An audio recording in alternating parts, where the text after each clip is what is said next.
ప్రభు యొక్క పరిశుద్ధ నామమునకు స్తోత్రము కలుగునుగాక. క్రీస్తునందు ప్రియులైన సహోదర సహోదరులకు ప్రభువును రక్షకుడైన యేసుక్రీస్తు వారి యొక్క శుభప్రదమైన నామంలో మీకు శుభాలు వందనాలు తెలియచేస్తూ, గత దినము నుంచి ఏర్పాటు చేయబడిన ఈ వార్షిక కూడికలు, మరి ఈ దినం ఎర్రబాలెం ఈ మందిర పరిచర్య యొక్క వార్షికోత్సవం సందర్భంగా మనమంతా కూడి ప్రభువుని స్తుతించడానికి, ఆయన సన్నిధిలో ఆయన వాక్యంతో మనం ఒకరితో ఒకరం ఈ మంచి సావాసం కలిగి ఉండడానికి ప్రభు ఇచ్చిన కృపకై నేను ప్రభువుని స్తుతిస్తూ ఉన్నాను.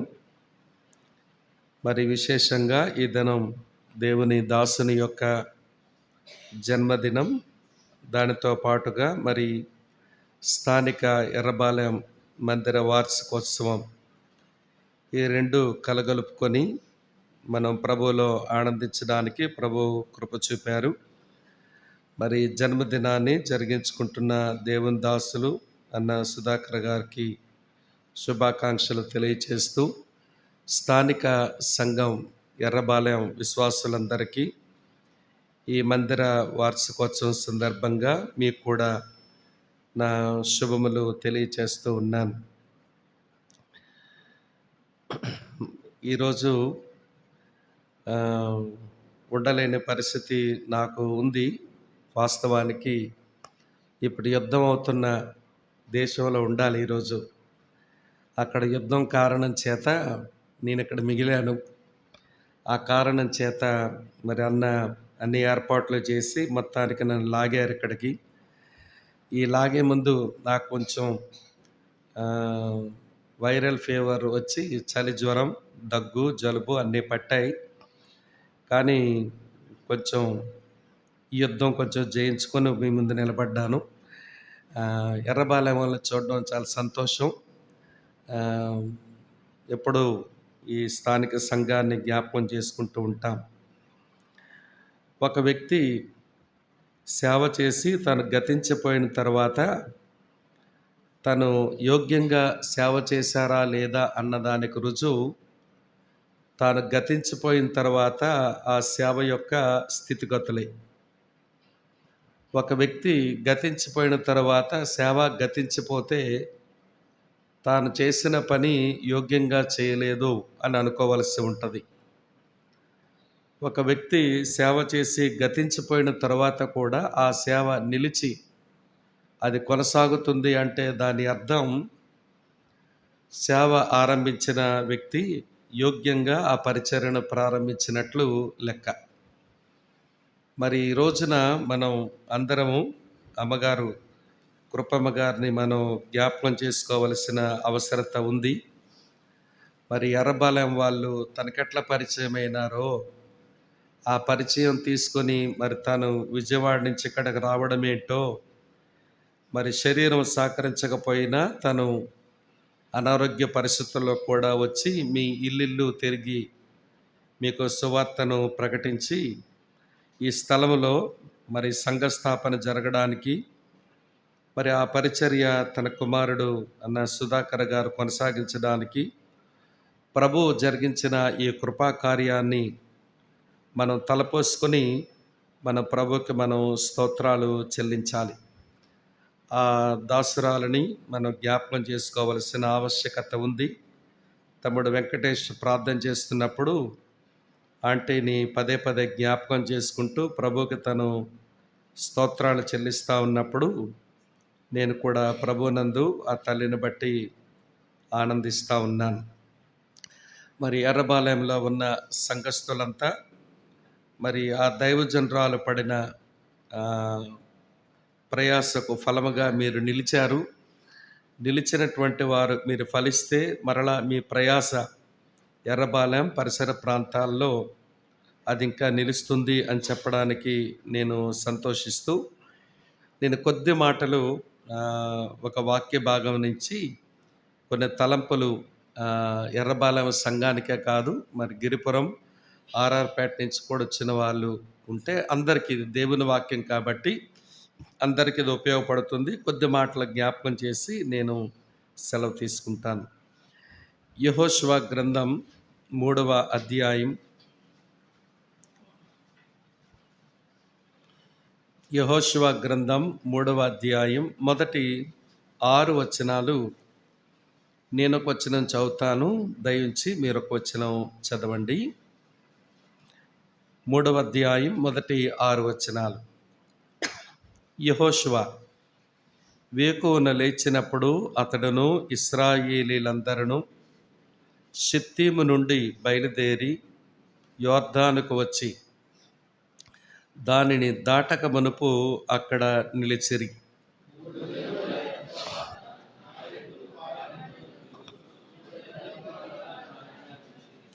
మీరు మీ దేవుడైన యెహోవా నిబంధన మందసమును యాజకులైన లేవీయులు మోసుకొని పోవుట చూచినప్పుడు మీరున్న స్థలములో నుండి బయలుదేరి దాని వెంబడి వెళ్ళవలెను.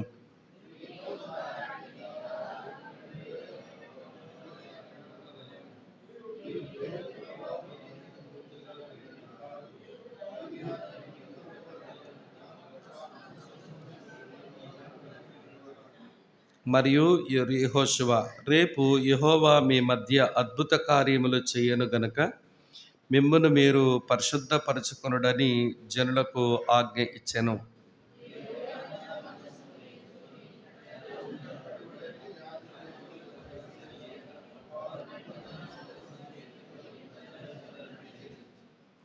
ప్రియులారా, ఈ 4వ వచనంలో 2వ భాగం ఇలా రాసి ఉంది. మీరు వెళ్ళు త్రోవ మీరింతకు ముందుగా వెళ్ళునది కాదు, మీరు దానిని గుర్తుపట్టవలెను. మీరు వెళ్ళు త్రోవ మీరు ఇంతకు ముందుగా వెళ్ళినది కాదు, మీరు దానిని గుర్తుపట్టవలెను. ఈ వచనం ఈ సందర్భంగా మనం ఎందుకు జ్ఞాపకం చేసుకోవాలి అని అంటే 2013వ సంవత్సరంలో ఆరంభించబడిన ఈ మందిరం, ఈ పరిచర్య ఇన్ని సంవత్సరాలు, ఈ 11 సంవత్సరాలు ప్రభు తన విశ్వాస్యతను బట్టి, నమ్మకత్వాన్ని బట్టి నడిపిస్తూ వచ్చాడు. ఈ రోజున ఆయన కృపను మనం తలంచుకుంటూ మన హృదయాలు ఉప్పొంగగా ఆయనకు మనం కృతజ్ఞతాస్తుతులు చెల్లించి ఇంకా మనం ముందుకు ప్రయాణం చేయవలసి ఉంది.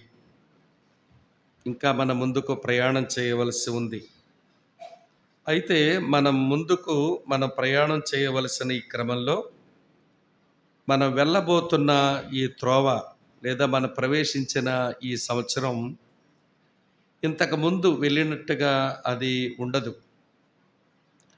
ఎన్నో పోరాటాలు, ఎన్నో సవాలులు, ఎన్నో సంతోషాలు, ఎన్నో ఆనందాలు అన్నీ కలగొలుపుగా ఉంటాయి. కనుక మనం దాన్ని చాలా జాగ్రత్తగా గమనించుకుంటూ మన ముందుకు యాత్ర చేయాలి. అయితే భవిష్యత్తులో మన ముందున్న సంవత్సరం అది మనకైతే తెలియదు, కానీ మనం ఏ ప్రభువునైతే విశ్వసించి ఆయన నమ్ముకొని బ్రతుకుతున్నామో ఆయనకు ఆ భవిష్యత్తు బాగా తెలుసు. ఆ భవిష్యత్తు ఎరిగినటువంటి ఆయన ఇంతవరకు తోడుగా ఉన్నవాడు, ఇక మీదట కూడా తోడుగా ఉన్నవాడే ఉంటాడు కూడా. అందుకే ఆయన ఇలాంటి వాగ్దానం ఇచ్చాడు మనకు. ద్వితోపదేశ కాండం 31వ అధ్యాయం 6వ వచనం ఎర్రబాలెం సంఘానికి, సేవకునికి ఇదొక వాగ్దాన వచనంగా మీరు ఎంచి తీసుకుంటే బాగుంటుంది అనిపిస్తుంది. ద్వితోపదేశ కాండం 31:6 భయపడకుడి, వారిని చూచి దిగులు పడకుడి, నీతో కూడా వచ్చువాడు నీ దేవుడైన యెహోవాయే. ఆయన నిన్ను విడువడు, నిన్నెన్నడను ఎడబాయడు. భయపడకుడి, వారిని చూచి దిగులు పడకుడి, నీతో కూడా వచ్చువాడు నీ దేవుడైన యెహోవాయే. ఆయన నిన్ను విడువడు, నిన్ను ఎడబాయడు. ముందున్న భవిష్యత్తు నిజంగా మనకు తెలియదు. కారణం, మనం సర్వజ్ఞానులం కాదు కాబట్టి, భవిష్యత్ జ్ఞానం మనకు లేదు కాబట్టి. కానీ మనం నమ్మి మనం వెంబడిస్తున్న మన ప్రభు సర్వజ్ఞుడు గనక మన ముందున్న భవిష్యత్తులో ఉన్న ప్రతి లోయ ఆయనకు తెలుసు, ప్రతి పర్వతము ఆయనకు తెలుసు. మనం ఎదుర్కోబోయే దుఃఖము ఆయనకు తెలుసు, మనకొచ్చే ఆనందము ఆయనకు తెలుసు. మనం కలుసుకోబోతున్నటువంటి కష్టము ఆయనకు తెలుసు, మనం అందుకోబోతున్న సుఖము ఆయనకు తెలుసు. కనుక ఆయన మనతో ఉన్నాడు అనేటువంటి భరోసా, ధీమ, నిశ్చయతతో మీ ముందున్నటువంటి భవిష్యత్తుకు మీరును అలాగనే మనమును కలిసి ప్రయాణం చేయటం అది ఆశీర్వాదకరం, అది ప్రోత్సాహకరం. సరే, అలాంటి దేవుని వాగ్దానాన్ని అందిపుచ్చుకొని మనం ప్రయాణం చేస్తున్నటువంటి క్రమంలో ఆనాడు దేవుడు యెహోషువ ద్వారా దేవుని ప్రజలకు ముందున్న ప్రయాణం కొరకు సంసిద్ధపరుస్తున్నప్పుడు ఒక 5 సూచనలు మనం చదివినటువంటి వాక్య భాగంలో స్పష్టంగా కనబడతాయి. సింపుల్ ట్రూత్స్, ఇదేమి పెద్ద మర్మాలేం కాదు, తేలిగ్గా చదువుకునే కూడా మనకు అర్థమైపోయే విషయాలే. ఈ 5 సూచనలు, సూత్రాలు ఎర్రబాలెం స్థానిక సంఘానికి చేరి వచ్చిన మనకు సూచనలుగా వీటిని మనం తీసుకొని దాన్ని మనం అభ్యాసం చేయగలిగితే మన ముందున్న యాత్ర అది చాలా అర్థవంతంగా మనం చేయగలుగుతాం. సరే, వరుసగా చదువుతాను, ఒక్కొక్క తలంపు చెప్పి ముందుకు వెళతాను. 3వ అధ్యాయం 3వ వచనం చూడండి. మీ ముందు యొర్దాను ఉంది, మీరిప్పుడు షిత్తీములో ఉన్నారు. అవతల వైపు కనాను దేశం ఉంది, మీరు వెళ్ళాలక్కడికి. సరే, మొదటి సూచన, మీరు అట్లా ప్రయాణం చేయడానికి ఫస్ట్ ఇన్స్ట్రక్షన్ ఏంటి అంటే 3వ వచనం చూడండి. మీరు మీ దేవుడైన యెహోవా నిబంధన మందసమును యాజకులైన లేవీయులు మోసుకొని పోవుట అనే మాట మనం చూస్తాం. యాజకులు తమ భుజముల మీద నిబంధన మందసమును పెట్టుకొని వారు మొయ్యాలి. అది జనమందరికీ వెనకాల ఉండే వాళ్లకు అది ఎత్తుగా కనబడాలి. ఇక్కడ నిబంధన మందసం ఏమండి, ఆర్క్ ఆఫ్ కవనెంట్ అనే మాట 3వ అధ్యాయంలో 8 పర్యాయాలు వస్తుంది. ఈ నిబంధన మందసం అంటే ఏమని మనం అర్థం చేసుకోవచ్చు అంటే అది మన ప్రభు అయిన యేసుక్రీస్తుకే అది సాదృశ్యం. ఎందుకనంటే ఆ నిబంధన మందసములో ఉన్నది పగిలిన దేవుని ఆజ్ఞలు కలిగిన పలకలు, అది దేవుని వాక్యమైన యేసుక్రీస్తుకే సాదృశ్యం. అటు తర్వాత మన్నా కలిగినటువంటి పాత్ర, అది జీవాహారమైన యేసుక్రీస్తుకే సాదృశ్యం. తర్వాత చిగురించిన అహరోను కర్ర, అది పునరుత్థానుడైన యేసుక్రీస్తుకే సాదృశ్యం. కనుక నిబంధన మందసం అంటే మనం ప్రభువైన యేసుక్రీస్తే అని మనం అర్థం చేసుకోగలిగితే దేవుని సేవకులైన ఆ లేవీయులైన యాజకులు ఆ నిబంధన మందసం అది ప్రజల ముందు పైకెత్తాలి. కనుక ఈ సంవత్సరం మీ ముందున్న ప్రయాణం సజావుగా సాగడానికి ఇక్కడ దేవుని వాక్యం చెప్పడానికి నిలబడిన వారు, దేవుని దాసులు ఎవరైనా, వారు ప్రభువైన యేసుక్రీస్తును చక్కగా పైకెత్తడానికి పూనుకోవాలి. మరి ఆ క్రమంలో వారు ఆ పని చేయడానికి మీరు కూడా ప్రార్థన చేయాలి. అప్పుడు దాన్ని ట్రయాంగిల్ అనాయింట్మెంట్ అని అంటారట, 3 కోణాల అభిషేకం అని అంటారు. దేవుని వైపు నుంచి దేవుడు, బోధకుని వైపు నుంచి బోధకుడు, శ్రోతల వైపు నుంచి శ్రోతలు అందరూ కనెక్ట్ అయ్యి చక్కగా దేవుని యొక్క సందేశాన్ని మనం అందుకోవడానికి వీలుంటుంది. కనుక ఇక్కడ నిలబడే వాళ్ళు ఆరాధన సందేశం చెప్పినా, లేకపోతే బల్ల గురించి కొన్ని మాటలు చెప్పినా, చివరి వర్తమానం చెప్పినా, ఒక బైబిల్ స్టడీకి ఇక్కడ నిలబడి చెప్పినా, ప్రభువా నీ దాసులు నిన్ను బాగా మా ముందు పైకెత్తునట్లుగా ఆ కృప వారికి ఇవ్వండి అని మీరు ప్రార్థన చేసుకుని ఇక్కడ రావటం అవసరం. ఇక్కడ నిలబడేవారు ఎవరైనా కావచ్చు, వారు కూడా ప్రభువా నిన్ను మేము బాగా పైకెత్తే కృప మాకు అనుగ్రహించవా అని ప్రార్థించుకుని ఇక్కడ నిలబడ్డం మాలాంటి వాళ్ళకి అది మాకు అవసరం.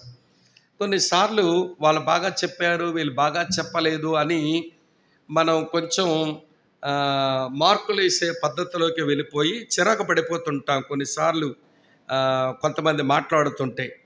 నా మట్టుకు నాకు అలాగే జరిగింది ఒకసారి. మేము సుమారు ఒక 5 విద్యార్థుల్ని ఒక 200 మంది పైచిలుకు స్టూడెంట్స్‌ని ఒక దగ్గర పోగేసి, రక్షించబడిన మొదట్లో లెండి, తర్వాత కాదు.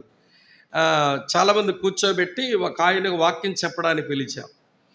ఆయన వాక్యం చెప్పడానికి మొదలుపెట్టాక ఆయన మొత్తం ఆకాశ మండలం అంతా తిప్పుతున్నాడు మమ్మల్ని.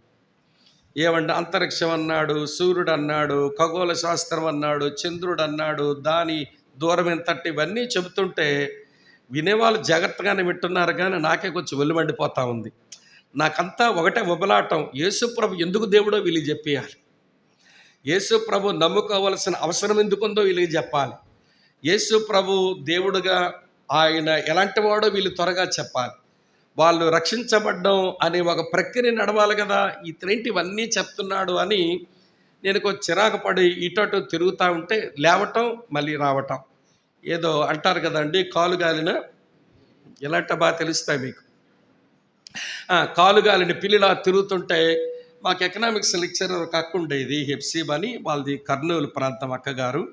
ఆవిడొచ్చి, తమిళ ఏంటంత రెస్ట్లెస్గా ఉన్నావు, ఏమైందనంటే, ఏంటక్క ఇంతమంది స్టూడెంట్స్ ఎప్పుడు దొరుకుతారు మనకు, అంతా హైందవ విద్యార్థులు, వాళ్ళు చక్కగా కూర్చోబెడితే అన్నింటక్క ఆకాశం, నక్షత్రాలు, సూర్యుడు, చంద్రుడు, తర్వాత గ్యాలక్సీలు, ఇవన్నీ ఇప్పుడు అవసరమా, యేసుప్రభు ఎందుకో దేవుడో చెప్పరాదా అంటే, నేను ఒక్క నిమిషం ఆగి, తమ్ముడు ఒక్కసారి నీ బైబిల్ ఉంది కదా తెరువు ఒకసారి అంది. చేతిలో ఉన్న బైబిల్ తీశాను. ప్రకటన గ్రంథం 5వ అధ్యాయం తెరువు అంది. నేను ప్రకటన గ్రంథం 5వ అధ్యాయం తెరిచాక ఆమె చదువుతావో ఒక జనం చూపిస్తాను అంది. చెప్పండి అక్క అన్నాను. ఆమె 5వ అధ్యాయం 4-5 వచనాలు చదువు అంది. అప్పుడు నేను 4-5 వచనాలు ఇట్లా చదివా. ఆ గ్రంథం విప్పుటకైనను చూచుటకైనను యోగ్యుడు ఎవడనూ కనబడనందున నేను బహుగా ఏడ్చుచుండగా. ఈ మాట చదవగానే అర్థమైందా అంది. నాకేం అర్థం కాలేదు. యేసుప్రభు నమ్ముకునే మనకు సంవత్సరం దాటలేదు, ఏమర్థం అవుతుంది, అర్థం అవ్వలేదండి. అప్పుడు దేవుని చేతులను గ్రంథం విప్పడానికి ఎవరూ యోగ్యులు లేకపోతే అపోస్తలుడైన యోహాను చేసిన పనేంటనంటే, ఎవడు విప్పడానికి లేడా అని చిరుబుర్రలాడలేదు, చాలా అవిశ్రాంతిగా లోనవ్వలేదు, ఏడుస్తున్నాడు అబ్బాయి. కనుక ఎవరైనా ఒక దేవుని సేవకుడు నిలబడి వాక్యం చెప్తున్నప్పుడు వారు సరిగా చెప్పడం లేదు అని నీకు అనిపిస్తే ఏడవడం రావాలి, కానీ అంత అండ్రస్ట్ అయిపోయి తిరుగుతావేంటి అంది. ఇక మూసేసి ఇక వెనకాల కూర్చొని ప్రార్థన చేయటం మొదలుపెట్టా. ప్రభువా, అన్న నువ్వు నీ సువార్త చెప్పాలని కదా ఇంతమందిని పోగేసాం, వాళ్ళు పోగి చేయడానికి ఎన్ని వారాలు తిరిగాను, కాలేజీ మెట్లెక్కి హాస్టల్కి వెళ్ళి, వీళ్ళంతా మళ్ళీ దొరుకుతారో దొరకరని భయం వేస్తుందో ప్రభువా, నీ దాసునికి నిన్ను గురించి బాగా చెప్పే కృప ఇవ్వండి అని ప్రార్థన చేయడం మొదలుపెట్టేసరికి ఆయన అంతసేపు చెప్పింది ఉపోద్ఘాతం అట, కాకపోతే అదే పెద్ద బంగాళాఖాతం అని చెప్పాడు అన్న. అప్పుడు ప్రభుని గురించి మాట్లాడుతుంటే, ఇప్పుడు ప్రభుని గురించి మరీ ఎక్కువేం చెప్పలేదు ఆయన. ఒక 30 నిమిషాల్లో ఆయన సందేశం ముగించి ఆల్టర్ కాల్ ఇస్తేను ప్రభువుని అంగీకరించడానికి ఇష్టపడిన వ్యక్తుల్లో వచ్చినటువంటి హైందవ విద్యార్థుల్లో 30% వాటా మేము ప్రభువుని నమ్ముతామని ముందుకు వచ్చారు. అప్పుడు అక్క నన్ను పిలిచి, చూసావా నీ తొందరపాటు ఎంత ఇబ్బంది కలిగించిందో, నీవు అండ్రస్ట్ అయ్యావు, కానీ దేవుడు వాడుకుంటాడు తమ్ముడు, ప్రార్థన చేయాలి కానీ ఊరికే హైరానా పడకూడదు అని చెప్పింది. అప్పటి నుంచి ఈ విషయం నేర్చుకున్నాను. నిలబడే వాళ్ళు ఏం చెప్తున్నా, ప్రభువా నీ దాసులు నిన్ను బాగా పైకెత్తి మాకు చూపించేలాగా నీ కృప అనుగ్రహించు, నువ్వు కనబడితే నువ్వే అందరిని ఆకర్షించుకుంటావని నువ్వే చెప్పావుగా, నేను పైకెత్తబడిన ఎడల నేను అనేకులను ఆకర్షించుకుంటానని ప్రభు చెప్పారు. యోహాను సువార్త 12వ అధ్యాయంలో ఆ మాట ఉంటుంది కదా, చూడండి ఒక్కమారు. యోహాను సువార్త 12వ అధ్యాయం ఇలా రాసి ఉంది. యోహాను సువార్త 12వ అధ్యాయం చదువుతున్నాను, 32వ వచనం. నేను భూమి మీద నుండి పైకెత్తబడిన ఎడల అందరినీ నా యొద్దకు ఆకర్షించుకొందునని చెప్పాను. ప్రభు శిలువ మీద ఎత్తబడి అనేకులను ఆకర్షించుకున్నాడు. ఈ రోజున దేవుని వాక్యంతో యేసు ప్రభువుని బాగా మేము ఈ స్థలంలో నిలబడి ఆయన పైకెత్తితే ఆయన అనేకులను ఆకర్షించుకుంటాడు. కాబట్టి ఎర్రబాలెం సంఘం ఇక్కడ పరిచర్య చేస్తున్న మేము అందరము నేర్చుకోవలసిన పాఠం ఏంటనంటే, లిఫ్ట్ అప్ క్రైస్ట్, క్రీస్తును బాగా పైకెత్తుదాం. ఎర్రబాలెం సంఘస్థులు ఇక్కడ నిలబడే ప్రతి వారు నీ వాక్యంతో నిన్ను బాగా పైకెత్తే కృప వారికి ఇవ్వండి నాయనని ప్రార్థించుకోవాలి. మేము కూడా ఆ దిశగానే అడుగులు వేయాలి. రెండో ఇన్స్ట్రక్షన్ చెప్తాను చూడండి. అదే 3:3లో ఇలా రాసి ఉంది. మీరు మీ దేవుడైన యెహోవా నిబంధన మందసమును యాజకులైన లేవీయులు మోసుకొని పోవుట అక్కడ వరకు చెప్పేశాను. తర్వాత చూచున్నప్పుడు అన్నాడు. ఏమండి, లుక్ ఎట్ క్రైస్ట్, క్రీస్తును చూద్దాం. వారేమో పైకెత్తుతారు, మనమేమో చూద్దాం. నేను ఒక మాట ఇలా చెప్తాను. క్రైస్తవ భక్తి చూపుతోనే మొదలవుతుంది, క్రైస్తవ భక్తి చూపుతోనే కొనసాగుద్ది, క్రైస్తవ భక్తి చూపుతోనే ముగిస్తుంది. బూదిగంత నివాసులారా చెప్పండి, నా వైపు చూచి రక్షణ పొందండి అన్నాడు. విశ్వాసమున కర్తయు దాన్ని కొనసాగించువాడైన యేసు వైపే చూసి మీ భక్తిని కొనసాగించండి అన్నాడు. ఆయన ప్రత్యక్షమైనప్పుడు ఆయనను మనము చూతము, అప్పుడు ఆయన పోలియుందమని 1 యోహాను పత్రిక 3:2లో ఉంటుంది. కనుక దేవుని పిల్లలమైన మనం, మనకు వచ్చిన ఏ సమయమైనా, మనకు వచ్చిన ఏ పరిస్థితి అయినా, మనకు వచ్చిన సవాలులైనా, మనకు వచ్చిన సుఖమైన ప్రతి పరిస్థితుల్లో కూడా ప్రభువుని దాంట్లోంచి చూడడానికి మనం ఇష్టపడాలి. స్థానిక ఎర్రబాలెం సంఘం చేరి వచ్చిన మిగిలిన వారు అందరం ఈ పనికి మనం పూనుకుందాం. మనం వెళ్ళేటువంటి ఈ త్రోవ ఇది వరకు మనం వెళ్ళింది కాకపోయినా ఆ యాత్ర ఎంతో సజావుగా సాగుద్దన్నట్టు. ఇది రెండో మాట. మూడో మాట ఏం చెప్పినాడంటే, ఆయన చూచిన మీరున్న స్థలములో నుంచి బయలుదేరి దాన్ని వెంబడి వెళ్ళవలెను. ఇది ఫాలో క్రైస్ట్, ప్రభువుని వెంబడించుదాం. వెంబడి వెళ్ళవలను. ఏదైనా వెంబడించినప్పుడు మనం ఉన్న చోట వదులుకుంటేనే వెళ్తేనే వెంబడించడం అవుతుంది. మనం ఉన్న చోట ఉండిపోయి నేను వెంబడిస్తున్నానంటే కుదరదు. మనం ఉన్న చోట నుంచి కదలాలి, నడవాలి, పరిగెత్తాలి. అవసరమైతే మీరు వెంబడించిన వాళ్ళందరి జీవితాలు మీరు చూడండి. వారు ఉన్న చోటగా లేరు, వారు ఉన్నదాంతో లేరు, ఉన్న చోటు విడిచారు, ఉన్నదాన్ని వదిలేరు. ఆంద్రయ అలాగనే పేతురు వారు వలలు విడిచిపెట్టి ప్రభువుని వెంబడించారని చదువుతాం. మత్తయి సువార్త 4:19 అదే అధ్యాయంలో యోహాను, యాకోబు కూడా వారు దోణి విడిచిపెట్టుకొని వారు ప్రభువుని వెంబడించారు. మత్తయి సువార్త 9:9 మత్తయి ఆ డబ్బు సంచిని అక్కడే వదిలిపెట్టేసి ప్రభువుని వెంబడించాడు. తర్వాత యోహాను సువార్త 4 సమరయ స్త్రీ కుండను అక్కడే విడిచిపెట్టి ప్రభువుని వెంబడించింది. విడిచిపెట్టకుండా వెంబడించడం అనేది అవ్వదు. ఈ రోజున ప్రభు యొక్క శిష్యులంగా, ఆయనగా పిల్లలంగా వెంబడించడం అనే ప్రక్రియ మనం నేర్చుకుంటున్నప్పుడు అప్పుడప్పుడు నేను వెంబడిస్తున్నానా లేదని చూసుకుని ఒక గడి వచ్చినప్పుడు ఎప్పటి వరకు ఏం వదిలేను, ఎప్పటి వరకు ఎక్కడి వరకు వచ్చాను, ఎప్పటి వరకు ఏం వదిలేను, ఎప్పటి వరకు ఎక్కడి వరకు వచ్చాను నా ప్రభుతో నడక అనేది, ఇలాంటి వార్షికోత్సవాలు వచ్చినప్పుడు నిలబడి ఒకసారి చెక్ చేసుకోవడం మంచిది. ఇందాక తమ్ముడు ప్రార్థన చేస్తున్నప్పుడు అన్న కూడా అదే జ్ఞాపకం చేశారు. ఎదగవలసినంతగా ఎదగలేదు. ఏమండి, ఎదగవలసినంతగా ఎదగలేదు, ఎదగవలసినట్టుగా ఇంకా ఎదగలేదు అనే మాట చూస్తున్నప్పుడు పర్లేదు, ఆ గ్రహింపు మనకుంటే ఒక మంచి ప్రయత్నం మొదలు పెడతాం. అర్థమవుతుందా? ఓటమి ఎప్పుడు అదే చివరి మెట్టు కాదు. ప్రతి ఓటమి ఒక విజయానికి ఒక మెట్టుగా వాడుకుంటే దాంట్లోంచి మనం పైకి ఎదగడానికి వీలుంటుంది. ప్రభు ఇప్పటికే నేను నమ్ముకొని, లేదా మా ఎర్రపాలెంలో సంఘం స్థాపించబడి మందిరం కట్టబడి 11 సంవత్సరాలు అయిపోయింది, దాటిపోతుంది, కానీ మేము ఎదగవలసినంత ఎదగలేదు, ఎదగవలసినట్టుగా ఇంకా ఎదగలేదని తెలుసుకున్నామనంటే ఎప్పటి వరకు ఎంతవరకు వచ్చాము, ఎక్కడి నుంచి మనం ఎంతవరకు వెళ్ళవలసింది అనేది మనం వచ్చినామనేది కొంచెం పరీక్షించుకోవడం మంచిది. కానీ మనం ఇక ముందున్నటువంటి ప్రయాణంలో ప్రభువుని నమ్మకంగా వెంబడించే ఆ సూచన మనం పాటిద్దాం. ప్రభు తప్పక కృప చూపుతాడు. ఏం చెప్పాను ఇప్పుడు మీకు? దేవుని కుమారుడు పైకెత్తబడాలి, దేవుని కుమారుని వైపే చూడాలి, దేవుని కుమారుని వెంబడించాలి. 3 చెప్పాను. 4 చెప్తాను చూడండి, బాగుంటుంది ఈ మాట. చదువుతున్నాను చూడండి. 4 మీకును దానికి నీ దాదాపు 2000 కొలమూరల ఎడముండవలెను అని రాసి ఉంది. ఎందుకని డిస్టెన్స్ ఎందుకు? దగ్గరగా ఉంటే నడిచిపోరాదా? మరి ఇంత డిస్టెన్స్ ఎందుకనంటే ఆ నిబంధన మందసములున్న దేవుని షకీనా, దేవుని కుమారుని యొక్క సన్నిధి అది పరిశుద్ధమైనది. మీ మధ్యకు దిగివచ్చిన దేవుడు మీతో కలిసి ఉండడానికి వచ్చినంత మాత్రాన ఆయనతో ఇష్టం వచ్చినట్టుగా మీరు వ్యవహరించకండి. ఆయన మహాపరిశుద్ధుడికి కొంచెం దూరంగా ఉండి నడిచి ఆయన గౌరవించండి అని చెప్తున్నాడు భక్తుడు. ఆమె అర్థమవుతున్నదా? కానీ మన మధ్యలోకి వచ్చాడని మనం చులకనగా మనం ఎంచకూడదు. ఆయన మహాపరిశుద్ధుడు.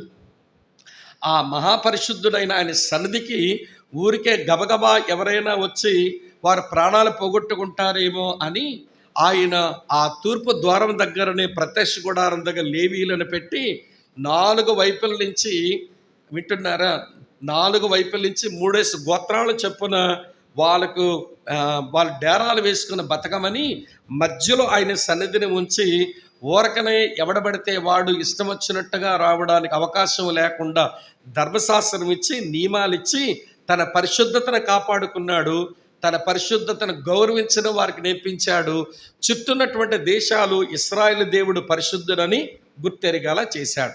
ఇంతకీ పాయింట్ ఏంటనంటే, మనం వెళ్తున్నటువంటి త్రోవ ఇదివరకు మనం వెళ్ళింది కాదు. కాబట్టి ఇప్పుడు మనం చేయవలసిన పని ఏంటనంటే, దేవుని కుమారుని గౌరవిస్తూ బ్రతుకుదాం. ఇంతమా ఏం చేసి బ్రతుకుదాం? దేవుని కుమారుని గౌరవిస్తూ బ్రతుకుదాం. మన మధ్యలోకి వచ్చాడు, మన హృదయంలోకి వచ్చాడు, మా మధ్యలోనే ఉంటాడు అని చెప్పి చిల్లరగా, చవకబారుగా, చులకనగా మన ప్రభు సన్నిధిని ఎప్పుడూ ఎంచకూడదు. కొంతమంది దేవుని సన్నిధి ఉండాలని ప్రార్థన చేస్తారు. మళ్ళీ స్టార్టింగ్ ప్రేయర్లు ఎట్లుంటుందంటే, ప్రభువా ఎక్కడ 2-3 నీ నామంలో కూడి ఉంటారో వారి మధ్య ఉంటానని సెలవిచ్చావు, మా మధ్య ఉన్నావు, నీకు వందనాలని చెప్తారు. చెప్పిన తర్వాత దేవుని సన్నిధిలో కూర్చుంటూనే మధ్యలో మరి వాళ్ళకేం మైదా రోగమో కానీ కట్టెల పొయ్యిలో 2 కర్రలు పెట్టి వంట వండినట్టు 2 కాళ్ళు చాపుకుంటూ కూర్చుంటారు. వాళ్ళు చూస్తుంటేనే అది ఒకలాగా అనిపిస్తూ ఉంటుంది నాకు. అరే, దేవుని సన్నిధిలో కూర్చునేటువంటి నిష్ట కూడా రాదా వీళ్ళకు అని. దేవుడు మాట్లాడుతూ ఉంటే నేను ఏకాగ్రతగా వినాలి, నేర్చుకోవాల్సింది నేర్చుకోవాలని కాకుండా మనిషి ఏమో ఎక్కడ ఉంటారు, మనసేమో ఊరంబడి తిరుగుతూ ఉంటుంది. మరి ఏం గౌరవిస్తున్నాం ఆయన్ని? ఆయన వాక్యాన్ని తీసుకొని మళ్ళీ తిరిగి ఆయనతో మాట్లాడుకొని ఒక మంచి తీర్మానంతో పోయి రెండోసారి వచ్చినప్పుడు, ప్రభువా గతించిన దినం నీ సందుకు వచ్చినప్పుడు ఇట్లా మాట్లాడినావు, దాని తీర్మానం ఇట్లా చేసుకొని నేను వెళ్ళాను, ఈరోజు వచ్చినప్పుడు పాటించి వచ్చాను చూసావా నీ ముందుకు అన్నట్టుగా అలాగా ఆయన గౌరవించడం ఈరోజున దేవుని పిల్లలకు రాదు ఈ అలవాటు. ఎప్పుడో మాట్లాడాడు, ఆ రోజుకేదో తీర్మానం చేసుకున్నాం, దాన్ని కాస్త కొంచెం దులిపేసేసుకున్నాం. మళ్ళీ మరొక ప్రసంగం విన్నాక మళ్ళీ ఒక తీర్మానం చేస్తాం, మళ్ళీ దులిపేసుకుంటాం. ఎప్పుడైనా కష్టం వచ్చిందనుకోండి, అప్పుడు దేవునికి ఒక మాట ఇచ్చాను నెరవేర్చలేదని అప్పుడు చేతులు కాలేక ఏం పట్టుకుంటారంట, ఆకులు పట్టుకునే చందంలాగా బతికేస్తుంటాం. ఇది దేవుని గౌరవించే విధానం అయితే కాదు. కనుక ప్రభువుని హానర్ చేద్దాం, ప్రభువుని గౌరవించుదాం. ఆయన సన్నిధిలో కూర్చున్నప్పుడు, ఆయన మాటలు విన్నప్పుడు, ఆయనకి మనం తిరిగి మాట ఇచ్చినప్పుడు ఆ మాట నెరవేర్చే దిశకు అడుగులు వేసి ఆయన గౌరవించుదాం. మిగిలిన విషయాలు మీరు ధ్యానం చేయండి. ఎన్ని వచ్చిన ఇప్పుడు మనకు 4 వచ్చి ఉంటాయి కదా, 5వ చెప్పి ముగిస్తాను. చూడండి 5వ వచనం. మరియు యెహోషువ, రేపు యెహోవా మీ మధ్య అద్భుత కార్యములు చేయను గనక మిమ్మల్ని మీరు పరిశుద్ధపరచుకునుడని జనులకు ఆజ్ఞ ఇచ్చెను. చివరి మాట, దేవునికి తగినట్టుగా మనల్ని మనం పరిశుద్ధపరచుకుందాం. అమ్మా, దేవునికి తగినట్టుగా మనల్ని మనం పరిశుద్ధపరచుకోవడమే కదా, కాన్సెక్రేషన్, ప్రతిష్ఠ చేసుకోండి అనేటువంటి కీలకమైన మాట ఆ వచనంలో ఉందన్నమాట. ప్రభా, పరిశుద్ధపరచుకోవడం అంటే, ప్రతిష్ఠించుకోవడం అని అంటే, ప్రభా నీకే చెందిన వారము, నీ కొరకే ఉపయోగించబడతాము, నీ సంకల్పాలు నెరవేర్చడానికే మేము వాడబడతామని అప్పగించుకోవడం. నాకు దేవుని కొరకు ప్రతిష్ఠించబడింది ఏదైనా మరొక కందుకు వాడితే దేవునికి ఎంత కోపం వస్తుందో నాకు బెల్షస్సర్ విషయంలో బాగా బోధపడింది.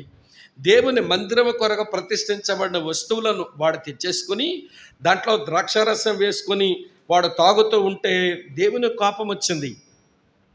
కోపం వచ్చి గోడ మీద రాత రాశాడు. ఆయన గోడ మీద రాత రాశాడు. ఆ రాత్రే అతన్ని ముగించాడు. అతని సామ్రాజ్యం తీసేసుకుని వేరొకరికి ఆయన అప్పగించాడు. అసలు దేవుడు ఆలస్యం చేయలా. నా కొరకు ప్రతిష్ఠించబడిన వస్తువులను మరొక కందుకు వాడితే దేవునికి అంత కోపం వస్తే, మన సజీవ యాగంగా దేవునికి అర్పించుకున్నాం యేసు ప్రభు నమ్మినప్పుడే. ఈ శరీరంలో ఉన్న ప్రతి అవయవం ఆయన మహిమ కొరకు, ఆయన ఉద్దేశాల కొరకు, ఆయన సంకల్పాల కొరకు దీన్ని వెచ్చించవలసినటువంటి మనం వినండి, మనం వేరొకందుకు ఇందులో ఏ అవయవమైనా ఉపయోగిస్తూ ఉంటే మనం ప్రతిష్ఠించుకున్నట్టు ఎట్లవుతుంది? మన బెల్షస్సర్ లాగానే మరో పాపం చేసినట్టు అవుతుంది. కాబట్టి మళ్ళీ మనం కంప్లీట్గా ప్రతిష్ఠించుకుందాం. మన శరీరంలో ఉన్న ప్రతి అవయవం దేవుని యొక్క సంకల్పాల కొరకు ఉపయోగించబడినట్లుగా ప్రతిష్ఠించుకొని ముందున్న సంవత్సరానికి ఎర్రబాలెం సంఘస్థులు ప్రయాణం చేయాలని కోరుతా ఉన్నాను. 5 మాటలు. మొదటి మాట, దేవుని కుమారుని పైకెత్తండి. రెండో మాట, దేవుని కుమారుని వైపే చూడండి. మూడో మాట, దేవుని కుమారుని వెంబడించండి. నాలుగో మాట, దేవుని కుమారుని గౌరవించండి. ఐదో మాట, దేవునికి తగినట్టుగా మిమ్మల్ని మీరు ప్రతిష్ఠించుకోండి. దేవుడు ఈ సంవత్సరం కూడా దీవించి మిమ్మల్ని వర్ధిల్ల చేసి మీ పరిచర్య యొక్క సరిహద్దులను పెంచి మీతో పాటు ఇంకనూ నశించు ఆత్మలు ఎన్నో వచ్చి మీతో కలిసి ప్రభువుని సేవించినట్లుగా దేవుడు కృప చూపాలని మనసారా కోరుతూ మీకు శుభములు తెలియచేస్తూ సెలవు తీసుకుంటున్నాను. అందరికీ వందనాలు. సెలవు తీసుకుంటున్నానంటే మధ్యాహ్నం కనబడని కాదు, మళ్ళీ నిలబడ